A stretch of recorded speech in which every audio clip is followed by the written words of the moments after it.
My wife said I was boring for being loyal, so I took my loyalty elsewhere. Got happier, and now she begs me to talk.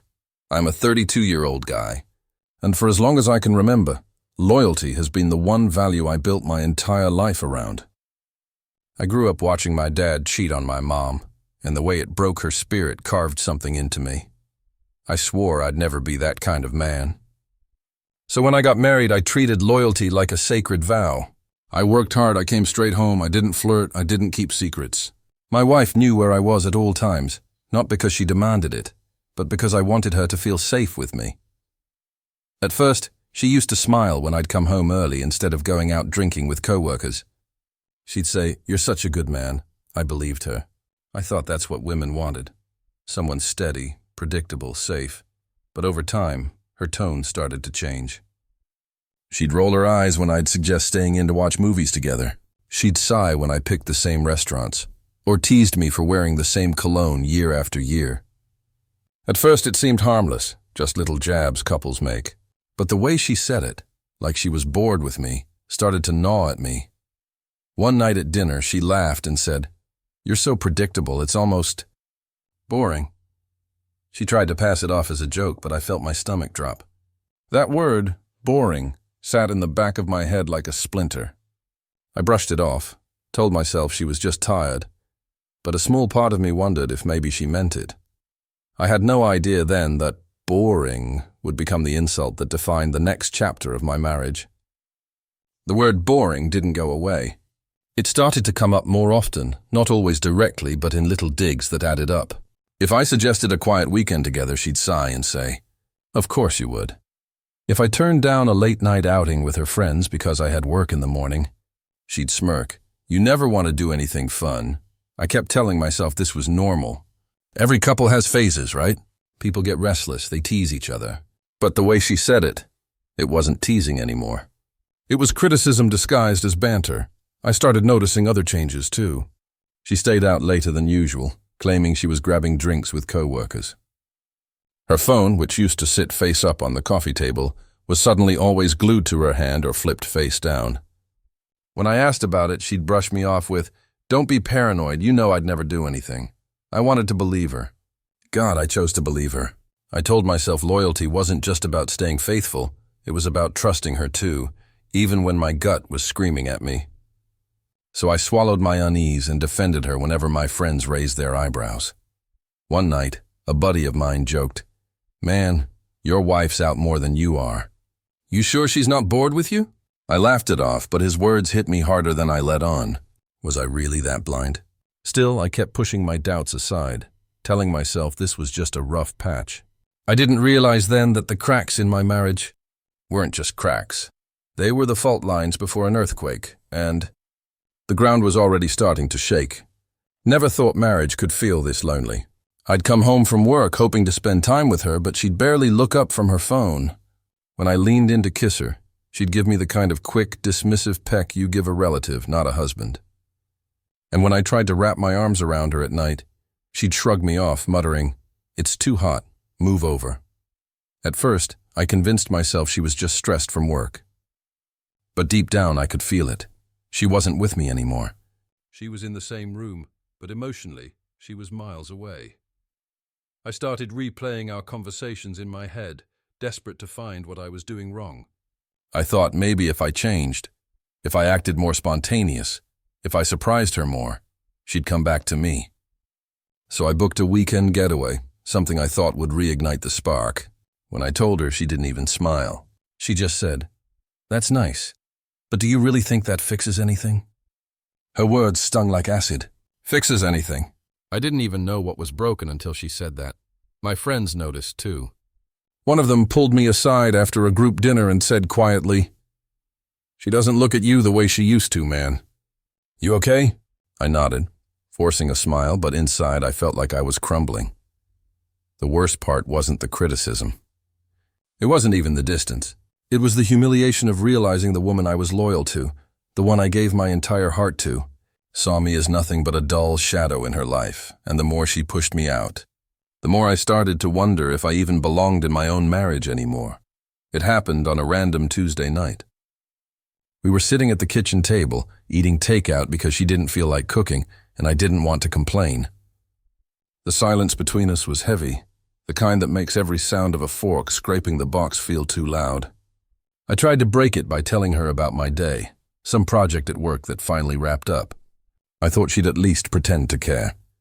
Instead, she leaned back, crossed her arms, and sighed. God, you're so boring. You know that, right? You're boring because you're too loyal. No woman wants a man who only lives for her. I just froze. At first, I thought I misheard, but the look on her face told me she meant every word. It wasn't teasing. It wasn't a joke. It was raw contempt. My throat tightened as I tried to respond. So, being faithful is boring to you? I asked, my voice cracking. She smirked, shrugged, and said, well, yeah. It's like you have no life outside of me. It's suffocating, predictable. Where's the excitement? I felt like someone had just driven a knife straight through my chest. I wanted to yell to defend myself, but instead I just sat there staring at the table, my food turning cold. Every vow I had made, every sacrifice I thought mattered, it all felt worthless in that moment. That night, I lay awake in bed while she scrolled on her phone, completely unfazed by the words that had wrecked me, and I couldn't shake the question pounding in my head. If loyalty was boring, then what did love even mean to her? After that night, something inside me cracked. I still went through the motions, work, bills, dinner, but I felt hollow. Her words replayed like a loop in my mind. You're boring because you're too loyal. It was as if my greatest strength had been twisted into the ugliest weakness. At work, people started to notice the change. I wasn't the upbeat, dependable guy anymore. I was quieter, lost in thought, drowning in self-doubt. That's when a co-worker of mine, someone I'd always considered just a friend, caught me staring blankly at my computer screen and said softly, "You okay? You don't seem like yourself lately." Her concern felt different, genuine. She didn't laugh at my routines. She praised them. She said, "Honestly, it's rare to find someone reliable these days. Most guys are out there playing games." Those words hit me harder than I expected. I didn't flirt back. I didn't cross any lines, but I won't lie. Her kindness was like oxygen to me. She laughed at my dumb jokes, asked about my day, and actually listened to the answer. It was everything I'd been begging for at home, only it was coming from someone else. One evening as I packed up to leave, she smiled and said, "Whoever has you in their life is lucky." Don't forget that. I stood there, frozen, my chest tight. Because in that moment, I realized my wife didn't think she was lucky at all. She thought she was stuck with a boring man who only lived for her. For the first time since I got married, I wondered what it might feel like to give my loyalty to someone who actually valued it. And that thought scared me more than anything. The shift at work had me on edge, but I still clung to my marriage like a man gripping a rope that was already fraying. I told myself I just needed to try harder, be more exciting, prove I wasn't the boring husband she painted me to be. But life has a cruel way of tearing away illusions you're not ready to face. One night she came home later than usual. Her hair was messy, her perfume stronger than normal, and she had that glazed, half-distracted look in her eyes. I asked where she'd been, trying to keep my voice calm. She tossed her bag on the couch and said casually, "Drinks with co-workers, why?" But her phone betrayed her before she could. While she showered, it buzzed on the table, and the screen lit up. I know I shouldn't have looked, but after months of feeling like a ghost in my own house, I did. The message burned itself into my brain. "Last night was amazing. Can't stop thinking about you," followed by a string of heart emojis. My hands shook as I stared at it. My chest felt like it was caving in. When she came out, towel in her hair, I confronted her. "Who's Alex? Why is he texting you this?" She barely flinched. She actually laughed. "You're overreacting. It's just harmless fun." "Harmless fun?" I snapped, my voice cracking. "Do you think this is a game? I've given you everything, my loyalty, my life." She rolled her eyes and muttered, "Exactly. That's the problem. You don't get it.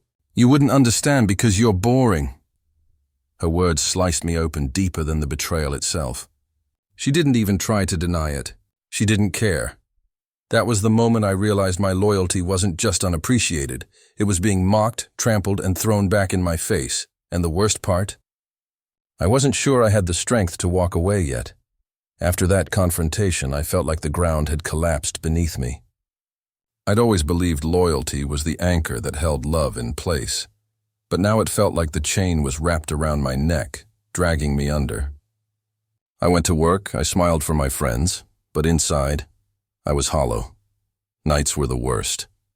I'd lie awake while she scrolled through her phone beside me, her face lit up by someone else's words, not mine. I'd turn away, staring at the wall, my chest tight with the ache of being unwanted. I wasn't just lonely, I was humiliated. One evening, I tried to talk to her again. My voice was trembling when I asked, "Do you even want this marriage anymore?" She didn't even look up. "You're being dramatic. Stop making everything so heavy. That broke something in me." I realized I wasn't her partner anymore. I was her background noise, the dull hum she tuned out while chasing excitement elsewhere. My friends noticed I was fading. One of them pulled me aside and said, "Man, you look wrecked. She's draining the life out of you." I laughed it off, but when I got home, I stared at myself in the bathroom mirror. Dark circles under my eyes, weight slipping off my frame, shoulders slumped.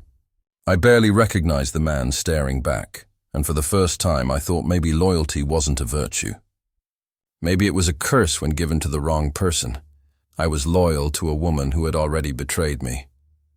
And every day I stayed, I was betraying myself a little more. Something shifted the night I caught my reflection and barely recognized the man I'd become. I wasn't just broken, I was erased. The man who once stood tall, proud of his values, was now hunched over like a shadow. That realization hit me like a punch to the chest. I couldn't keep bleeding out in a marriage where loyalty was mocked instead of cherished. The next morning, instead of waiting for her to notice me, I decided to notice myself. I got up earlier than usual and went for a run. The air was sharp in my lungs, the world quiet except for my footsteps hitting the pavement. For the first time in months, I felt alive. I started small, cooking meals I actually liked, spending time at the gym after work instead of rushing home to an empty couch, picking up hobbies I'd long abandoned because I thought marriage meant sacrificing everything for her. Each step, no matter how tiny, felt like I was stitching pieces of myself back together, and the more I focused on me, the less power her insults carried. When she threw out her usual jabs, "You're so boring, you never change," I didn't flinch. Because deep down I knew I was changing. Not for her, but for me. People around me noticed too. Coworkers commented on the energy I seemed to carry again. A friend said, "It's good to see you smiling, man." And for once, it wasn't forced. I still went home to the same cold house, to the same dismissive wife. But inside, something was different. I wasn't waiting for her approval anymore. For the first time in years, I felt a spark, and I knew that if she couldn't see it, someone else eventually would. As I started reclaiming pieces of myself, I found myself gravitating toward the one person who had seen me when I was invisible at home, my coworker. What started as casual conversations in the office slowly turned into longer talks after hours. We'd linger in the parking lot, both hesitant to leave, like two people who had found comfort in a world that kept bruising them. She had this way of listening that made me feel human again. When I told her about how my wife dismissed everything I did, she shook her head and said softly, "That's not boring. That's commitment. Most women would kill for a man like that." Her words landed in the hollow spaces my wife had carved out, filling them with something I hadn't felt in months: worth. We started sharing more than small talk. She'd open up about her own heartbreaks, and I'd confess how lost I felt in a marriage that had turned into a cage. Sometimes, she'd put her hand on mine while I spoke, not in a scandalous way, but in a way that said, "I see you. I value you." That simple touch felt more intimate than anything I'd experienced at home in years. One evening, after everyone else had left, we sat in the quiet office, the hum of the air conditioning the only sound. She looked at me with this gentle smile and said, "You don't deserve to feel unwanted. You're more than enough." Something inside me broke, or maybe it was set free. I wanted to kiss her right then, but I stopped myself, heart pounding, because I knew that would change everything. But as I drove home to a house filled with silence and contempt, one thought kept echoing in my mind. I was already more faithful to her than to the woman I married. It happened on a Friday night. My wife had gone out again, claiming she was meeting friends, though I no longer bothered to ask who. I sat at home, staring at the walls, drowning in that same emptiness that had become my life. And then my phone buzzed. It was her, my coworker. "Rough day. Want to grab a drink?" I hesitated. For months I had tiptoed around this edge, convincing myself that talking to her was harmless. But in that moment, I realized I didn't want harmless anymore. I wanted to feel alive. When I walked into the bar, she was already there, smiling in that way that made me feel seen. We talked for hours, laughter spilling easily between us. It wasn't forced. It wasn't draining.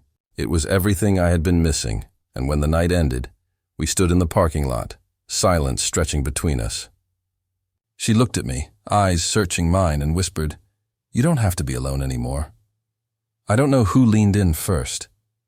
Maybe it was both of us. But when our lips met, it felt like a dam breaking. All the pain, the rejection, the nights of being treated like I didn't matter, it all poured out into that kiss. For the first time in years, I didn't feel boring. I didn't feel invisible. I felt wanted. Driving home that night, guilt twisted in my chest, but it was drowned out by something stronger, relief. This wasn't about revenge. It wasn't about getting even. It was about reclaiming the part of me my wife had tried to kill, the part that still believed loyalty meant something. Only now, I was giving that loyalty to someone who actually wanted it. It didn't take long for word to get around. Maybe she saw the way I smiled more. Maybe someone mentioned seeing me out with another woman. Or maybe she just sensed she was losing her grip on me. Whatever it was, my wife suddenly shifted. One night, she came into the living room where I was reading. Her voice was softer than it had been in months. "Can we talk?" she asked, almost pleading. I looked up wary, and she sat down across from me. Her eyes were watery, her hands trembling. "I know I've been cruel," she whispered.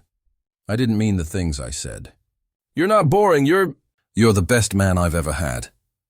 For a moment, I just stared at her, stunned by the irony. The same woman who had laughed at my loyalty was now begging for it back. I searched her face, trying to find sincerity, but all I saw was desperation. "Why now?" I asked quietly. "Why only after you realized I wasn't waiting around for you anymore?" She reached for my hand, but I pulled back. "Because I don't want to lose you," she said, tears spilling. I was stupid. I thought I wanted excitement, but it was empty. "You're my home." Her words might have wrecked me months ago, but now they just felt hollow. Because deep down I knew she didn't love me. She loved control. And the second I gave my loyalty elsewhere, her power over me crumbled. For the first time in a long time, I wasn't the one begging, and I wasn't about to give her what she threw away.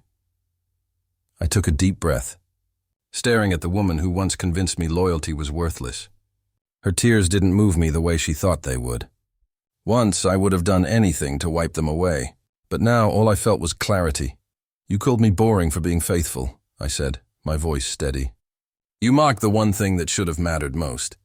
And now that I've given that loyalty to someone who actually values it, you want me back?" "No, that's not how this works," she sobbed harder, clutching at her chest. "Please, don't throw away everything we had." I stood up, shaking my head.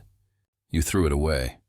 The day you laughed in my face and told me I wasn't enough, you killed this marriage. I begged you to see me. I begged you to love me. And you chose to spit on it." Her voice cracked. "So that's it? You're really leaving me?" I looked at her one last time, and for the first time in years, I didn't feel weak. I didn't feel invisible. I felt strong. "No," I said quietly. "I'm not leaving you. I'm choosing myself."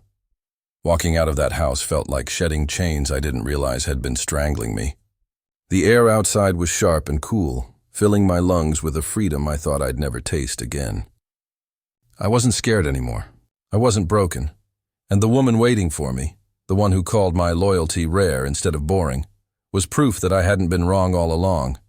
Loyalty isn't boring. It's powerful. It's rare. It's the foundation of real love. She just wasn't the one worthy of it. Sometimes the best revenge isn't anger or payback. It's walking away and building a life so full that the person who broke you has no place in it. And for the first time in a long time, I felt alive,